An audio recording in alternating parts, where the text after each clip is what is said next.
Isang magandang araw sa ating lahat mga kabayan. Welcome and welcome back sa ating channel, The Opinionated Kabayan. Kamusta kayo? Sana ay nasa mabuti kayong kalagayan. Another day, another video opinion na naman tayo. Sa mga hindi pa nakasubscribe sa ating channel, ay mag-subscribe na kayo para lagi kayong updated sa ating mga video opinions here. For today's video, ating balikan ang naging pahayag ni Quiboloy tungkol sa mga ginagawang Senate hearing ng committee ni Senator Risa Hontiveros early this year. Ayon kay Quiboloy, ito daw ay mga bogus hearing. Oh well, now let's hear the audio recording from Arlene Stone's channel. The first update that I'm going to discuss is about the response of Pastor Quiboloy after the hearing. So nakikita natin na he was listening, he was there watching the hearing, but he failed to attend, and we'll find out why. So I will play his response and we will digest it together.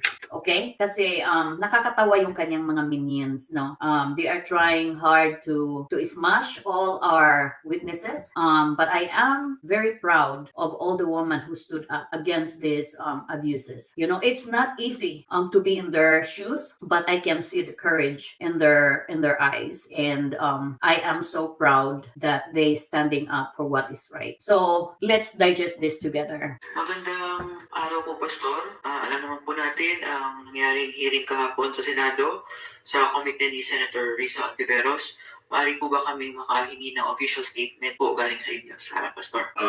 Magandang araw po, magandang umaga, magandang hapon, magandang gabi, o kaya magandang araw sa inyo pong lahat na ngayon ay makakapakinig ng aking audio message patungkol po dito sa mga allegations, accusations na puro po mga napakinggan natin sa Senate hearing na pinangunahan po ni Risa Hontiveros bilang chairwoman ng Children's or Welfare or committee, something like that. Okay, guys, I know Quiboloy. I know when he is mad. I know his voice when he is happy. I know his voice when he is excited. And I know his voice when he is scared. His voice right here shows that he is so freaking scared. And he is angry and frustrated. So I don't know if you can hear that through his voice. But what he's saying here so far, they're trying to get his opinion about the hearing. So from that point, we can tell that he was watching the whole time. And so we will continue and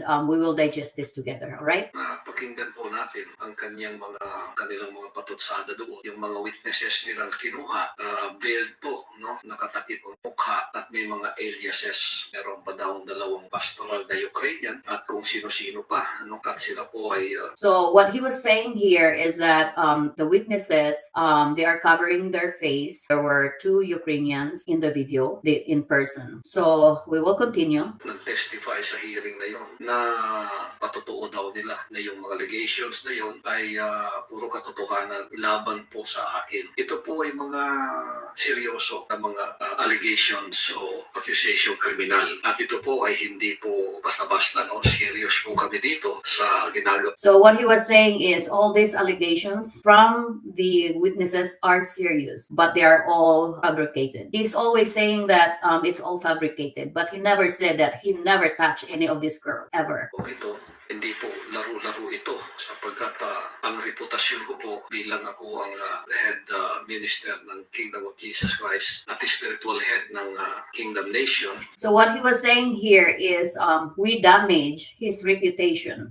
The witnesses damage his reputation because he is the head of the kingdom. He is the executive pastor. Now he claimed that he is a executive pastor, but during the congressional hearing, he sent a love letter saying that he is no longer an executive pastor. It was Marlon Acobo. And now he's taking his words back and saying that he is the executive pastor and head of the Kingdom Nation. And we as witnesses, we are trying to diminish his or smear his image. When in fact, he was the one created his image to be that way. You know, we are just saying what's the practices and what's being done there. Because everything that they are doing is just propaganda. They are trying to project perfect life, perfection. But the inside, the entirety, the reality actually are all bones and stinky because it's all rotten. Nakasalalay po dito sa mga pinagsasabi ng mga kuno witnesses na ito na kuno ay mga former workers ng kingdom pero nakatakip ang mukha at nag-alias ang kanilang mga pangalan. Ngayon, sa inyo po, Senator Risa Hontiveros, nakita ko po nag-iisa lang kayo, no? Parang wala yatang quorum ang So he is questioning why the witnesses were covering their faces. So first of all, Kibuloy, the reason the witnesses are covering their faces, not because so that they won't be identified by you or by your group, because obviously you know them based on their story. The reason why they are covering their faces, it's because of the personal, tawag nito, meron tayong clause ba? Privacy clause natin. Why we have privacy clauses? It's because there are people who are connected with us who doesn't know sa mga pangyayari and they don't have any business of what's going on between the kingdom and our life. And that's why they are covering their faces, not because they are afraid to be found out na kung sino sila. So ito talaga si Kibuloy hindi nag-iisip, no? You can see. So that's the reason why hindi sila nagtatago ng kanilang mga mukha because they are afraid. You are afraid, you don't have the balls to stood up or to come to the Senate because you are a man without balls. O lalaki ka na wala kang bayag. Yung bayag mo nanginginig because you know inside of you that you are guilty. Napakinggan po lahat ng mga testimony at mga kasaysayan noong mga pinag-i-interview ninyo yan na pinayagan po ninyo. Pero yung iba po, kahit nagtakip ng mukha, kilala namin sila dahil sa kanilang narrative. Ang isa po riyan ay si Glenda Portugal, yung nag-alias Amanda. Glenda Portugal, as we know, her story, she filed a rape case in Davao because the incident happened in Davao. But this case hasn't been brought up into the court. It was in fiscal. And the fiscal dismissed the case. Kaya dumating po, nag-file po sila sa DOJ. Pero tingnan mo ito si Kibuloy. Hindi ako lawyer and I don't know much about the law. But as far as I understand, when your case is filed in the fiscal stage and it's being dismissed, you can proceed to the DOJ. Obviously, malalaman niya na si Glenda yun kasi sa narrative, sa story. Tsaka yung mga background. Yan po ay nagdemanda na yan ng ganun ding mga allegations. At yan ay sinagot namin at yan ay da-dismiss dito sa Korte ng Davao. Kaya tumakbo po sila sa DOJ at yan ay under sa pamamahala ngayon ng DOJ. Dismissible po kahit po anong tingin ninyo. Kasi ang totoo ay hindi pwedeng tabunan, hindi pwedeng takpan, magsisinungaling ka. Ang katakataka lang po dito, bakit nasa korte na yan? Pa po matatawag na subjudice yan, pagkatapos dyan ay pag-uusapan. So Kibuloy, this is not subjudicial because it wasn't brought into the court. It was in fiscal. And you know that. Ito, ikaw pastor ka and you claim that you are the appointed son of God and you are glorified already. You ask your members and your workers to believe that you are already glorified. And if you are truly glorified, then you should be all-knowing. But in this case, you don't know nothing. Sabi mo pa, judicial. Ground ba yan ng judicial? Hindi naman yan nakarating sa sa court, sa fiscal lang, na-dismiss na. Why? Because it brought in Davao and you know, everything there is about money. Binabayaran mo ang mga tao sa Davao o yung mga fiscal natin. You are paying them just like what you are doing with other government officials. Hindi ba ninyo nire-respeto ang korte? Hindi ba nire-respeto ang... Now he has the right to question if we respect the court, but he himself entitled not to respect anyone, not even the Senate. Tingnan mo to, narcissist talaga.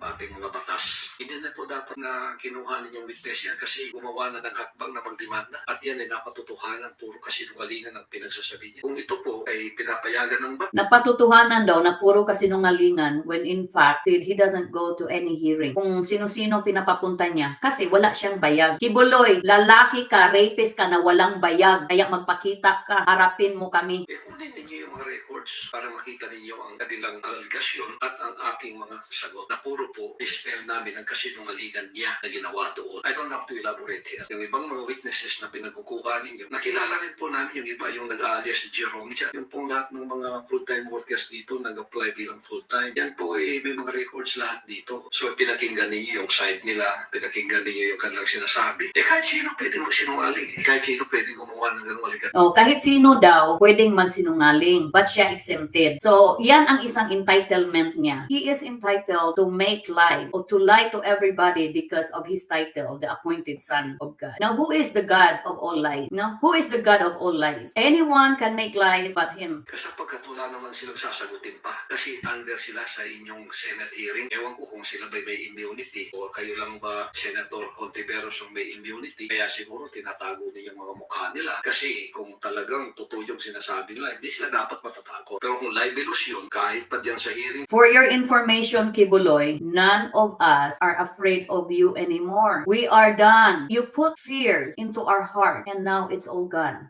You know what we have in our hearts is to bring justice, to have you face us and hold you accountable for everything that you have done into our lives. You damaged so many of us. You damaged so many families. And now, you are scared. Your balls are shaking kung meron kang ang bayag. But unfortunately, from what we see, world, makikita natin, walang bayag itong matandang to.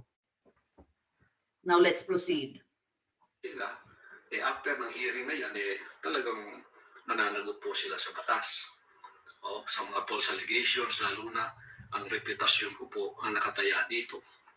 Reputation, anong reputation? Rapist ka? Reputation, what kind of reputation? You have so many cases here in the US and you make up lies after lies just to cover up your BS. No? Ang ano daw, reputation daw niya. What type of reputation? Hey guys, can we try to evaluate what reputation does Kibuloy have?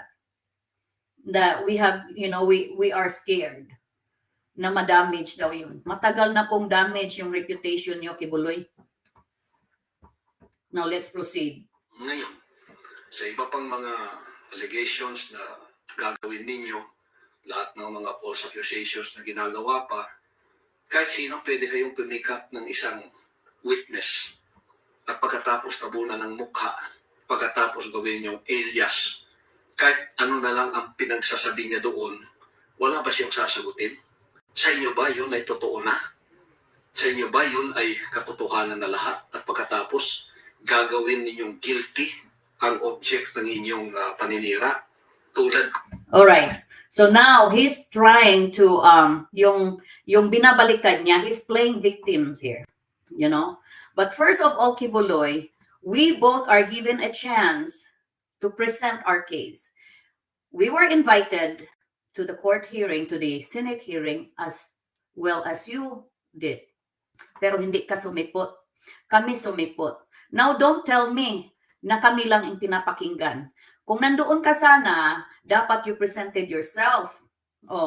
Tapos sana, pinagtanggol mo yung sarili mo. Kasi wala kang bayag. Lalaki ka nga na walang bayag, nagtatago ka sa saya ng iyong mga minions. Mga minions mo, ang nilalagay mo dyan sa labas as your front, na sila ang magpa-fight para sa'yo habang ikaw ay nakatago kasi nanginginig yung iyong buntot. Sinabi mo pa sa amin noon, tandang-tanda ko pa, na ikaw ay handang magpakamatay para sa amin. Pero ano ngayon ang nangyari? Yung mga minions mo ang nagpapakamatay para sa iyo, pero ikaw nagtatago kasi wala kang accountability, wala kang bayag. Sorry to say that. I respected you so much nung ako ay naniwala sa iyo, pero tinanggalan mo talaga ako ng respeto sa mga ginawa mo, because you are saying what you are saying is opposite of what you are doing. Now, let's continue. Ako mag-check ng inyong paninira. Dahil pa sinasabi nila na gano'n at ganito, ang kalalaswa pa, sinakyan pa ng mga taga-social media. Ngayon mo pa sabihing malaswa? Well, for the meantime, when you were doing that, hindi ka nalaswahan. Nasarapan ka, Kibuloy. Gago ka talagang matanda ka. Nasarapan ka sa ginawa mo. Kaya lagi mong ginagawa sa iba't ibang mga pastoral. Tapos sabihin mong nalaswahan ka? Nalaswahan ka ba talaga? Bakit ayaw mong magpakita? Bakit ka nagtatago sa mga minions mo? Vlogger. Tapos pambababoy ang ginawa ninyo sa reputasyon ko. Yun ba'y tama? Tamang proseso. Ngayon, sapagkat pinaniniwalaan ninyo yan ay katotohanan at kinatira pong dinitalye ang lahat ng aligasyong pinagagawa ko daw sa kanila na kasuklam-suklam, karumal-tumal, at kawalang hiyaan.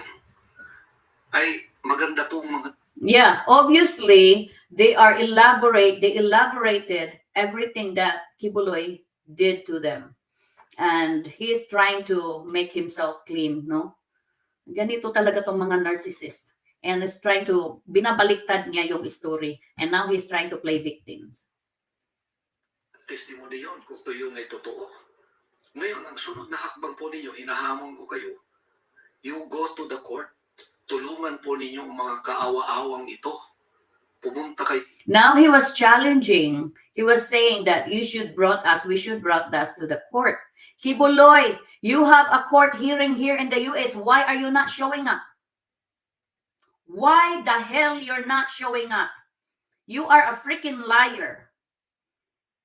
Sabi mo kahit saan korte, haharapin mo kami. Why you're not showing up here in the US? Matagal na yun, kaya ka nga na wanted. Oh, tapos sasabihin mo, wala kaming maipapatunay, wala kaming mga evidence, samantalang boxes of evidence ang nakuha ng FBI sa compound ninyo, sa mga computers, mga laptop ninyo na na-seize nila, tapos sasabihin mo, wala kaming mga evidence. And for the meantime, you are trying to hide. O, sa mga maluluko mong mga minions mo, doon ka magaling. Kaya ka nagtatago sa mga personality nila. Sila ang ginagawa mong mga fans. Mga ginagawa mo silang wala kang pakialam sa mga buhay nila. Ganon ang ginagawa mo, Kibuloy. Lalaki kang walang bayag. Doon sa korte. At gumawa kayo ng demanda laban sa akin. Maganda po yan, may testimony na sila eh. Gawin na lang ninyo yan, transcribe ninyo, gawa ninyo ng apit. Nakademanda ka na, Kibuloy, dito sa US, kaya puntahan mo. Kaya ka nga na-wanted, di ba? Kasi nakademanda ka na. Ngayon, bakit niya sinasabi to? He's trying to challenge na we will dadalhin namin ito sa court sa Philippines. Because he know that when we file a case in the Philippines, in the court of the Philippines, yung extradition na nakabinbin ngayon, ay magkakaroon ng problema. Kaya yan ang ginagawa niya. Alam namin yan, Kibuloy, yung mga style mong bulok. Pero yung mo, nanginginig, pati yung boses mo, halata namang nanginginig. Bakit hindi ka nagpakita sa video, by the way? David, tapos ipakilala niyo tunay nilang pagbumukha, tunay nilang pangalan, pagkatapos tunay nilang tirahan, at tunay nilang katauhan. And then, idemanda po ninyo ako. Kahit ako'y anak ng Diyos, ako'y under sa batas ng lupa. At doon ko kayo sasagutin. Sapagkat doon, merong fair play. Look at how liar this man is. You know, yung nila, yung mga kasinungalingan, parang kung sa Bisaya pa, alimugmog na lang. Yung mga bakak ba, alimugmog na lang, panghilamos na lang yung kasinungalingan kay Kibuloy. Haharapin daw niya kami kahit sa ang korte. Samantala dito sa US, ilang na to, 2 years na, hindi kami hinarap, ini-extend yung hearing. O, yung mga lawyers niya, dito, nagkandara pa na kung paano i-extend yung mga hearing nila. Kasi wala daw silang enough time to review the evidence. Yun lagi ang nila, ang reasons nila to extend. He's trying to buy time. Oh, yun ang gusto niyang mangyari, na mag-file kami ng case dyan sa Philippines para i-slow down niya ang process, para yung magkalitsi-litsi yung dito, yung extradition process na nakabinbin. Kasi yung court dyan sa Philippines, pwede niyang i-slow down. Hindi lang niya sisiputin ang mga hearings. Free siya. Tingnan mo tong yawa na to. Now, let's proceed. Because in the law, the guilt and the innocence of any person is not determined by a Senate hearing, but it is only determined by a competent court of law. Doon po. Kibuloy, for your information, the Senate hearing is not a determination whether you are guilty or not, because the Senate hearing is aid of the legislative, proceeding. It's called quasi-judicial. no, para to strengthen the law of the human trafficking na ginagamit ng mga religious group. Yun ang dahilan. Hindi ito criminal investigation. Wala talagang itong itong glorified na savior nila na it's supposed to be all knowing. Yun pala, know nothing. Hindi ko naman sinabi na smart tayo, alam natin kung ano yung mga batas. No, but this is just a very simple analogy, no? Pero itong all knowing, wala namang palang alam. Doon kami pwedeng sumagot sa inyo. Sa inyo pong hearing, wala kaming dapat patutuhanan yan eh. Wala kaming dapat patutuhanan. No, sila, they have nothing to lose. Kami dito, pagpetestahan ninyo, ay di po namin papayagan yun.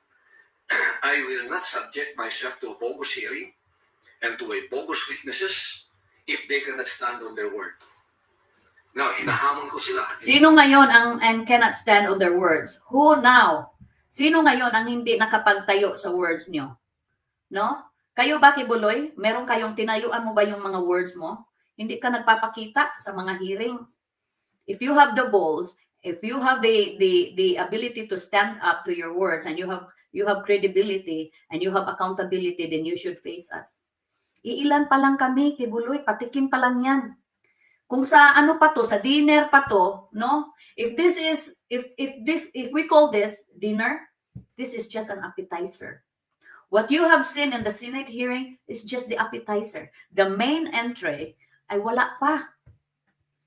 Wala pa. That's just the scratch of the icebergs ang nakita ninyo sa Senate hearing. May mga malalak pang mga evidence at mga witnesses, mga experiences nila na hindi mo maisip na magagawa ng isang tao. Kaya tayo eager to stand up against this criminality because this is inhumane. It's so unfair. Now let's continue. Hamon ko kayo, tulungan ninyo sila. Kung sila'y totoo at hindi bogus ang kanilang testimony, hindi sila bogus na binayaran ng mga witnesses, hindi sila bogus, hindi bogus sa inyong hearing. Ang sunod po ninyong hakbang bilang isang mambabatas, Senator Hontiveros, tulungan ninyo silang pumunta doon sa korte, magdemanda kayo para sila po ay makakamit ng hustisyang sinasabi ninyong dapat nilang hanapin. Doon, patas ang laban. Hindi po basta-basta. So, I think I already covered that a while ago, no, that he was asking us to present our case to the court so that he can slow it down because he know that the extradition process is on the way. And when there is a court proceeding in the Philippines, the process of the extradition is not going to be successful. And that's why he wants us to file the case in the court.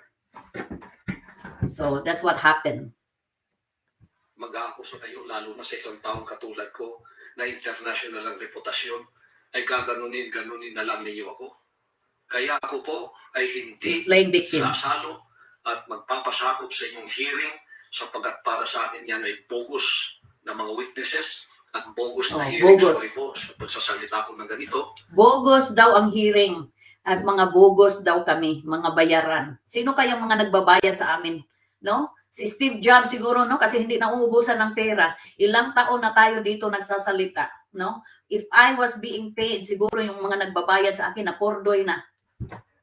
Pero lagi nilang sinasabi na I was being paid, kami at mga iba pang mga witnesses were being paid, no? Kasi yan ang ugali nila. They are buying people, no, to stood up for them. Katulad nitong itong nagkunyaring vlogger daw siya na sumasakay sa issue para sumikat, no? Mamaya ipapakita ko sa inyo. So, yan ngayon. O akala niya na lahat ng tao ay katulad sa kanila na mababayaran. Pwede mong bayaran yung kanilang mga credibility, yung kanilang value sa buhay. Nagpasalamat naman tayo because we are trained to stand up for what is true, you know, for the truth and for justice. That's what we are here for. And justice is the para sa lahat. Yung kapakanan ng lahat, hindi lang pansarili. Kasi mahilig sila sa ganun.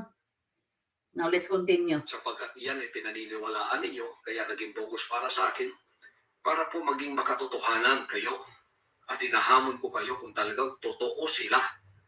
At ang lahat ng pinagsasabihin na totoo, ay gumawa kayo ng affidavit, sumpaan nila, at pagkatapos pirmahan nila, at pagkatapos isubmit sa korte, nakadimanda po ako. Doon po ako sasagot sa lahat ng aligasyon. Kibuloy, nakademanda ka na, matagal na. Criminal po itong mga aligasyon ito. Hindi na dapat pag-usapan dyan sa inyong Senate hearing. These are criminal allegations that you think you already convict me. You already convicted me in your hearing. Mali po yun. Unfair po yun. I will... Kibuloy, again, the Senate hearing is not to convict you if you are a criminal or not. You know, a Senate hearing is an aid of the legislation para ayusin yung ating batas dyan sa Pilipinas tungkol sa human trafficking and child abuse. Hindi ito pagpapatunay kung ikaw ba ay kriminal kasi wala tayo sa korte. Ito talagang palusot ka pa. Bukya ka na, matanda. Subject myself to unfair. I will not, unfair statements. I will not subject myself to injustices that are done in the cloak of a Senate hearing. Kahit ano po, I will not subject myself to that. But yeah, because he thinks he is above the law. With one condition, I will face any of you. Kahit 100 pang witnesses ang gamitin nyo. Kahit 100 pang witnesses ang inyo pong bayaran. I will face you anywhere, anytime, in a court of law. You are a freaking liar, I will Kibuloy. face you anywhere, anytime, in a court of law. Court of law, nandito na sa sa US, matagal na. You are all bogus. You are all false, and you don't deserve my respect because you don't respect my constitutional rights. I will not also respect your office as a senator if you cannot do these conditions that I'm telling you to do. Ikaw magbabatas. Siya pa nagbigay ng kondisyon. Senator Hontiveros, alam niyo dapat. He is under investigation and he's the one giving the condition. Ang reputasyon ng isang tao nakataya. Dapat pumunta na po kayo sa korte. Kunan ninyo sila ng abogado. Pagkatapos, magpasimula na tayo doon para po mailahad namin ang aming side na lahat documented. Kanila, salita lang. Kami po, hindi kami nagsasalita. Documented. Inis ko po ang lahat ng mga pangalipusta, pambababoy sa reputasyon ko, at ang pag- Look at that, he's playing victims. Katauhan. Sapagkat ako'y Pambababoy daw, pero siya ang bumaboy sa mga... karoon ng long suffering. Binaboy daw namin siya. But in reality, siya ang bumaboy. Guys, hindi, yung napanood nyo, yung nakita ninyo at narinig ninyo sa Senate hearing is just the tip of the iceberg. May mga malala pa doon. 10 years old na mga bata. Lahat ng butas ng kanilang katawan ay pinasok ni Kibuloy. Kaya ganito tayo kagalit. Hindi natin hahayaan na hindi niya harapin itong mga ganitong pang-aabuso sa mga kababaihan at mga kabataan natin. Yung mga narinig ninyo, just the tip of the icebergs. Matagal na tayong nagsasalita dito pero anong sinasabi nila? Sinungaling daw ako. Ngayon, sinungaling nga ba? Sige nga mga minions, sinungaling nga ba? O asa na yung inyong glorified pastor, glorified savior? Kung glorified siya, dapat nagpakita siya doon sa Senate and he should shine his bright face doon sa Senate para kaming lahat ay magbago ang aming isipan and we will bow down unto him. Pero because he is bogus, he is a scammer, binabaliktad niya ang sitwasyon. Now let's continue. Ang ama kong si Jesus Christ, pinako sa krus, hindi dahil sa kanyang kasalanan, kundi sa kasalanan ng mga taong ipinataw sa kanya. Now he is trying to tell the people na kung ano ang nangyari kay Jesus Christ, ganun din ang pinagdadaanan niya ngayon. You know, he's trying to say that whatever happens, the suffering that Jesus Christ had been through is the same suffering that he's going through right now. But in reality, Jesus Christ has never been convicted. At wala pong mga reklamo na rape at human trafficking na ipinatong kay Jesus Christ. Why are you using Jesus Christ, Kibuloy? You are the opposite of Jesus Christ. You are the devil in disguise. You know, si Jesus Christ, pinako siya sa krus, nagsuffer siya for humanity, that's what the Bible said. Pero not even a drop of sin na ipinatong sa kanya. Pero ikaw, Kibuloy, ano yung mga ano sa'yo? Mga allegation sa'yo? Di ba wanted ka? And you're saying that you are suffering just like Jesus Christ? How is that make sense? Pero itong mga minions niya, paniwala talaga. Now, let's continue. Po ang aking guide, siya ang aking idol.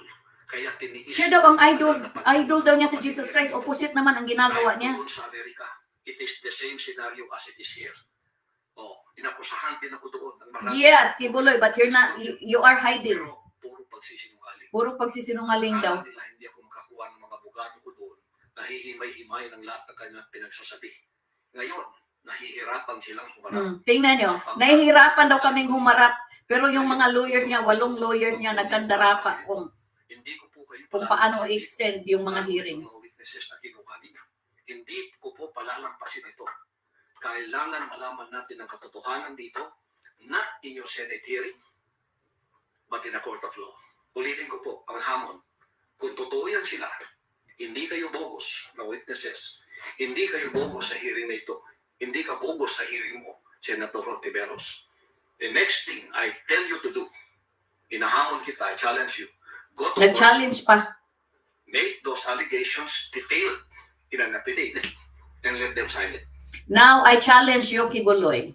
You know, I am nothing. Di ba? Sabi nyo, I am nothing. I was alone when I started this campaign. At sabi mo, I was nothing. Now, I challenge you. Face your case here in the US. Face the FBI. Face us.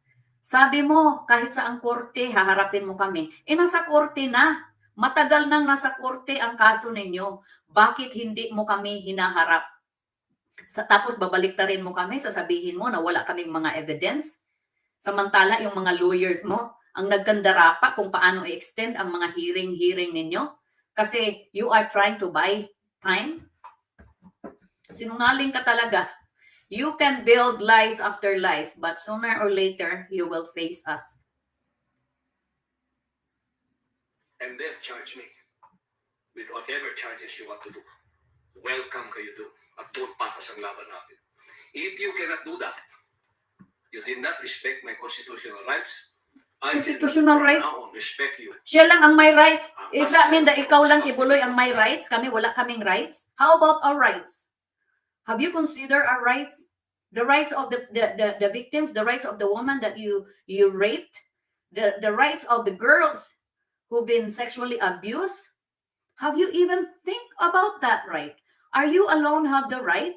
Really? Nabubuisit talaga ako dito sa ano na to. Sa scammer na to. And you are for smearing my reputation. Smearing daw. Smear campaign in your hearing.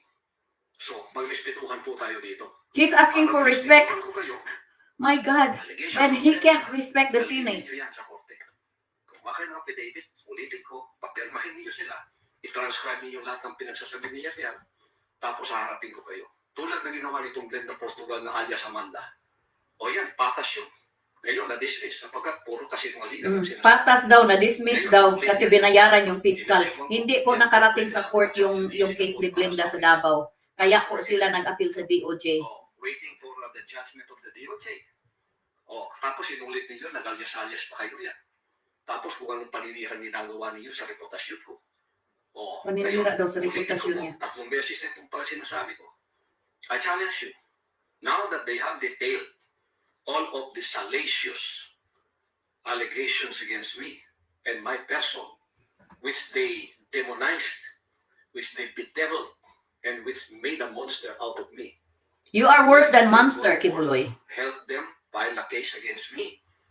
And I will welcome that. And we will answer you in the proper forum of the court of law. If you cannot do that, I once again repeat, you are all bogus witnesses. This is a bogus hearing, and I will not subject myself to any of your bogus hearing that you will do next time. Kung hindi niyo po magagawa yan. Magrespetuhan po tayo. Respetuhan yung constitutional rights ko. Re-respetuhin ko po kayo bilang senador na talagang ng katotohanan at ng justisya, hindi innuendo, hindi smear campaign, hindi paninira, hindi kung sino lang pupulutin ninyo, at pagkatapos magsasalita ng kung ano-ano. Words are very cheap. Yes, that's why face us. And the truth will be found. Why are you by hiding evidences behind your that you minions? present in court. Because in the court, it is not what you say. It is what you can prove. Now, kayong mga allegations ninyong yan, kayong mga accusers, prove it in court. Because you have the burden of proof now. You prove it in court and we will face you there. Tulungan mo po sila. Kami pa ngayon ang may burden of proof. Siya ang accused, tapos kami ngayon ang may burden of proof. You have to face us, Kibuloy. Magkaroon ka naman ng bayag. Lalaki ka na walang bayag, nakakahiya ka. Oh, rapist kang dako, tapos wala kang bayag. Asa na yung bayag mo? Tayuan mo naman. Tayuan mo naman kahit isang beses. Tayuan mo kung mga sinasabi mo. Sabi mo, haharapin mo kami sa lahat ng korte. Matagal nang nasa korte yung yung case mo dito sa US. Naging wanted ka na nga. Tapos ngayon sasabihin mo, mag-file kami ng case. Naka-file na yung mga case mo dito, kaya harapin mo kami. Sige, Kibuloy, magkaroon ka ng bayag. Wala kang bayag kasi you are coward. You are a coward pastor trying to hide behind your minions. That's who you are. So now let's proceed. Malapit nang matapos to. Kagalang-galang na Honorable Risa Hontiveros. Tulungan mo sila kasi mambabatas ka at in-entertain mo ang kanilang mga allegations. Now, we are a land of law. Subject tayo sa law. Ito'y katapusan, hindi po dyan sa hearing ninyo. Ang katapusan nito sa korte. At ang judge ang magbibigay ng patas na hukom. Hindi kayo. You cannot determine, as I said, the guilt or innocence of a person or someone in your court hearing. That is just for the aid of legislation. Oh, ngayon, you can prove that I'm innocent or I'm guilty in court. Kaya patutuhanan ng mga witnesses mo yan. Papirmahin mo sila. Tulungan mo sila. Kunan mo ng abogado. That is my ultimate challenge to all of you. Magrespetuhan po tayo. Yun lang po at maraming salamat sa inyong pakikinig sa side ko na nanditong ako po ay isang maawain na tao. Mawain daw siya. Kaya meron akong Children's Joy Foundation. Children's Joy Foundation. Napiki naman. Pinaaral ko, pinakain ko, pinamitan ko. Pero may mga ganitong klaseng tao. Hindi ko kayo bubul. Diyos ko, Kibuloy, talagang kinakain lang talaga niya yung kanyang mga mga lies. He's just swallowing his own lies. He's believing his own lies. He's saying that he has Children's Joy Foundation, a foundation where he's supposed to help the children. But what happened? He used that foundation to feed himself. Lumilikom sila ng pera gamit ang foundation na yan. Na kunyari, pinapakain, nagko-clothe daw sila ng mga street children. Hindi po totoo yan. Kasi nangalingan mo talaga, Kibuloy. Play victim, nagmamakaawa para magkaroon ng sympathy at empathy galing sa public. Sa korte. Kakalkalin yung pagkatao niyo kasi from head to foot, kilala ko kayo. Kayo, kilala ko kayo. Former workers kayo. Di ba yung Ukrainian pa? Papuntay niyo dito yung mga Ukrainian yan. Kaharapin ko silang lahat. Kahit 100 pa kayo sa namin. No, may mga Ukrainian dito sa US, kaya harapin mo rin sila dito. Iyan po ang patas na laban. At iyan ang hinihintay ng taong bayan. Pero ang paninira, smear campaign, na matagal kong tinitiis-tiis, hindi ko na po palalampasin yan. Sapagkat nakataya dito ang reputasyon ko at ang reputasyon ng bansang kaharian na mayroong mga millions of members all around the world. Yan lang po. Maraming salamat. Pagpalain tayong lahat ng ating dakilang Diyos, Ama. Meron pa akong dadagdag.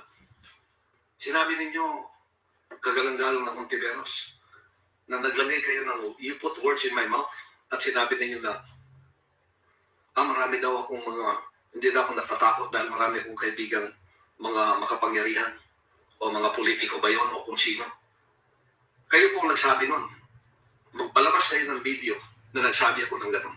Kibuloy. Si Kibuloy ang nagsabi noon mismo, 'di ba? Nung sa hearing, yung video na pinalabas doon na he threatened the witnesses. He threatened especially Blenda, yung si Amanda. He threatened na marami daw siyang connection sa FBI, sa NBI. Oh, tapos ngayon sasabihin na Senator Risa have put words into his mouth. Talagang siraulo talaga tong matandang to. Binabaliktad niya. Gaslighting ang tawag nito, itong narcissist na to. Now, malapit na matapos. Kaso po sa Amerika, mulang 2018, presidente pa po ang aking kaibigan si President Duterte. Tanungin ninyo siya, pati si Harry Roque na kanyang spokesperson, kung kinalabit ko ba siya, kung tinawagan ko ba siya, ako'y nagpatulong. Kaya ko po yung problema ko. Kung ang problema ang hinaharap ko, lalaking-lalaki ako, yan ay Lalaking-lalaki daw siya. Pa tayo magkita, kahit sa pintuan pa ng impyerno. Wow! Hindi po ako nagpatulong kay kaibigan ko. Hindi ako nag-name dropping. Kaya mali po yung akusasyon ninyo yun. Mali yung sinasabi ninyo yun. Tapos sinabi mo, kahit na son of God ka pa, o ganito, gano'n. Ako ba'y nagmalaking dahil ako'y son of God? Hindi daw siya nagmalaki. Hambog lang. Nanghambog lang Kahit siya. ako'y son of God, under ako sa batas ng lupa. Pag ako'y nagkamali, gumawa ng krimen, i-demanda ninyo ako. Pero please, huwag po ninyong sirain ang reputasyon ko. Demanda siya pero wag sirain ang reputasyon niya. Siya naman ang sumira noon. Magrespetuhan po tayo. Korte ang answer nito. Court is the answer for all of your false allegations and accusations. Court is the answer, not a Senate hearing. Thank you. May God bless us all. So court daw is the answer. Now, his case has been in court for at least 2 years now. And if the court is the answer, why he's not facing the answer? Why he's not facing the court? Because he tried to avoid the answer. Oh, ganyan ang style ni Kibuloy, no? Parang yung kanyang mga minions, no? Binabaliktad ang sitwasyon. Nagpi-play victims, tapos ina-attack yung mga yung mga witnesses, katulad ng mga ginagawa nila.